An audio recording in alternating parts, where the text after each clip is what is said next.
आप सबका आपके अपने YouTube चैनल की कथा टीवी पर मैं मीनू शर्मा स्वागत करती हूँ। सभी को मेरा राधे राधे। माघ का यह महीना बहुत ही पवित्र महीना माना गया है। दरअसल मघा नक्षत्र युक्त पूर्णिमा होने के कारण यह महीना माघ का महीना कहलाता है। मान्यता है कि प्रयागराज में माघ महीने में 3 बार स्नान करने का फल 10,000 अश्वमेघ यज्ञ से भी ज्यादा होता है और पूरे महीने माघ स्नान करने वाले मनुष्यों पर भगवान विष्णु बहुत अधिक प्रसन्न होते हैं तथा उन्हें सुख सौभाग्य धन संतान और मोक्ष प्रदान करते हैं। भगवान विष्णु को पूजा से भी अधिक माघ स्नान प्रिय है।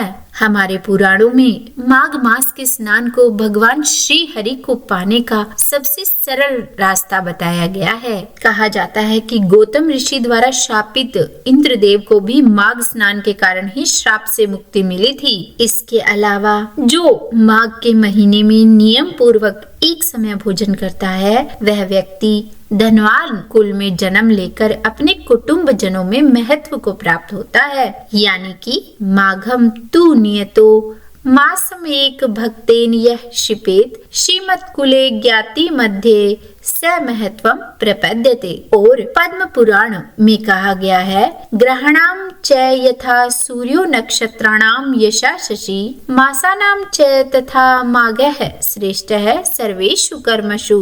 यानी कि ग्रहों में सूर्य और नक्षत्रों में जिस तरह चंद्रमा श्रेष्ठ है उसी प्रकार महीनों में माघ महीना श्रेष्ठ है। और माघ मास की विशिष्टता का वर्णन करते हुए महामुनि वशिष्ठ ने कहा है कि जिस प्रकार चंद्रमा को देखकर कमलिनी तथा सूर्य को देखकर कमल प्रस्फुटित और पल्लवित होता है उसी प्रकार माघ महीने में साधु संतों महर्षियों के सानिध्य से मानव बुद्धि पुष्पित पल्लवित और प्रफुल्लित होती है। यानी कि प्राणी को आत्मज्ञान मिलता है। तो अब मैं आपको पद्म पुराण और स्कंद पुराण में वर्णित माघ मास का महत्व सुनाऊंगी। तो आज से शुरू करके माघ पूर्णिमा तक हर रोज एक अध्याय नियम से आप इसे सुनिएगा। कहा जाता है कि पूरे माघ के महीने इस महत्व को सुनने मात्र से ही श्री कृष्ण भगवान की कृपा उनका आशीर्वाद और भक्ति मिलती है। देखिए हो सके तो आप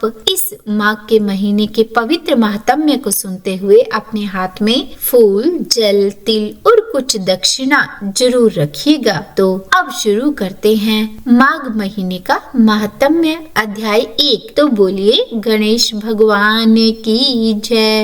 एक समय शौनक आदि 88,000 ऋषि और श्री सुत जी महाराज की वार्ता चल रही थी। तभी सभी ऋषियों ने श्री सुत जी महाराज से कहा कि हे सुत जी आप कृपया करके हमें माघ मास का महात्म्य सुनाइए जिसको सुनने मात्र से ही महान फल की प्राप्ति होती है। तब इस पर सुत जी महाराज बोले कि हे मुनिवरों आप लोगों को मैं साधुवाद देता हूँ। आप लोग भगवान श्री कृष्ण के शरणागत भक्त हैं, इसीलिए प्रसन्नता और भक्ति के साथ आप लोग बार बार भगवान की पावन कथाएं पूछा करते हैं। तो अब मैं आपको इसी क्रम में माघ महीने का महात्म्य सुनाऊंगा। जो मनुष्य माघ स्नान करके इस महात्म्य को सुनते हैं उनके पुण्य की वृद्धि और पापों का नाश होता है। और फिर इतना कहकर श्री सुत जी महाराज बोले कि एक समय मैंने अपने गुरु श्री व्यास जी से कहा था कि हे गुरुदेव कृपया करके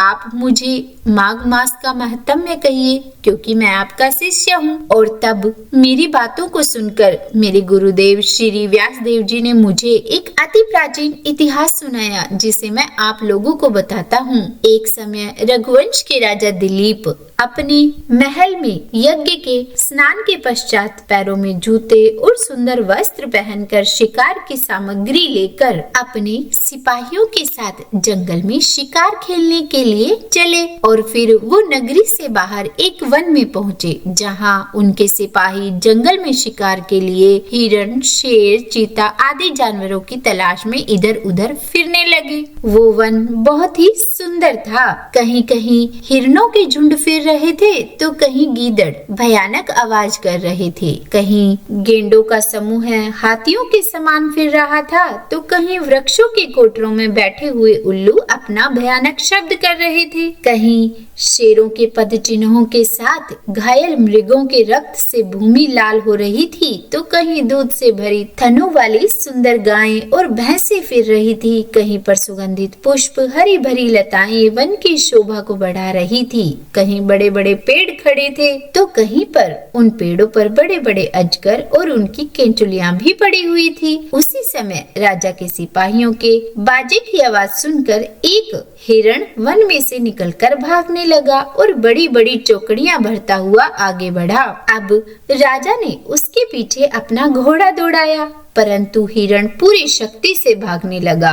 हिरण कांटेदार वृक्षों के एक जंगल में घुसा और राजा ने भी उसके पीछे पीछे उसी वन में प्रवेश किया, पर दूर जाकर वह हिरण राजा की दृष्टि से ओझल हो गया। अब राजा ने इधर उधर देखा तो वह वन बहुत ही निर्जन वन था और राजा को प्यास भी बहुत लगी थी। अब राजा सैनिकों सहित प्यास के मारे बहुत ही दुखी हो गया। दोपहर के समय अधिक मार्ग चलने से सैनिक भी थक गए और घोड़े भी रुक गए। कुछ देर बाद राजा ने एक बड़ा भारी सुंदर सरोवर देखा, जिसके किनारों पर घने वृक्ष थे। उसका जल सज्जनों के हृदय के समान बहुत ही स्वच्छ और पवित्र था। सरोवर का जल लहरों से बड़ा सुंदर लगता था। जल में अनेक प्रकार के जल जंतु, मछलियां आदि स्वच्छंदता से इधर उधर फिर रही थी। दुष्टों के समान निर्दयी चित्त वाले मगरमच्छ भी थे। किसी किसी जगह लोभी के समान सिमाल भी पड़ी हुई थी।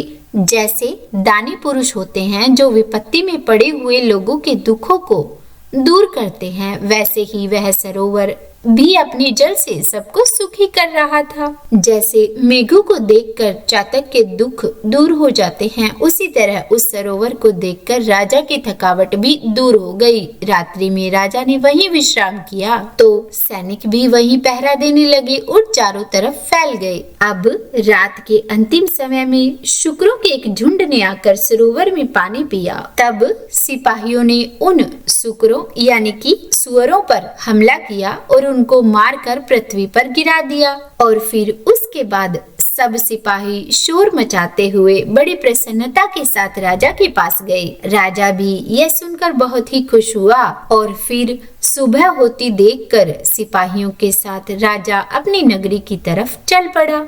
रास्ते में राजा ने एक तपस्वी को देखा, जिसका शरीर तपस्या और नियमों के कारण बिल्कुल सूख गया था, जो मृगछाला और वल्कल पहने हुए थे, यानी वृक्ष की छाल को पहने हुआ था। राजा ने ऐसे घोर तपस्वी को बड़े आश्चर्य से देखा और फिर उनको हाथ जोड़कर प्रणाम किया और वहीं खड़ा हो गया। तब उस तपस्वी ने राजा से कहा कि हे राजन, इस शुभ माघ के महीने में इस सरोवर में स्नान न करके तुम कहाँ जा रहे हो? तब राजा कहने लगा कि हे महात्मा, मैं तो माघ मास में स्नान के फल को कुछ भी नहीं जानता। कृपया करके आप मुझे इसे विस्तार से बताइए। तो बोलिए।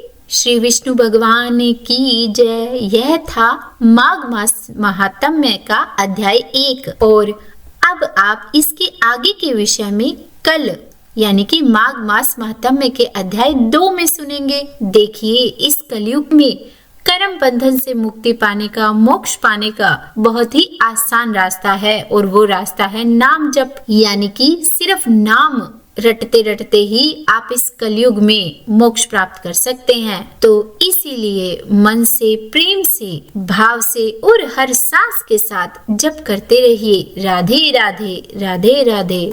उम्मीद है वीडियो पसंद आई होगी। अगर अच्छी हो तो लाइक एंड शेयर कीजिएगा और चैनल पर नए हैं तो सब्सक्राइब भी कर ही दीजिएगा। और हाँ, नोटिफिकेशन का आइकन प्रेस करना बिल्कुल भी मत भूलिएगा, ताकि इससे आगे के अध्याय आपको रोज सुनने को मिलते रहें। और कमेंट बॉक्स में भी राधे राधे जरूर लिख दीजिएगा। तो बोलिए राधे राधे।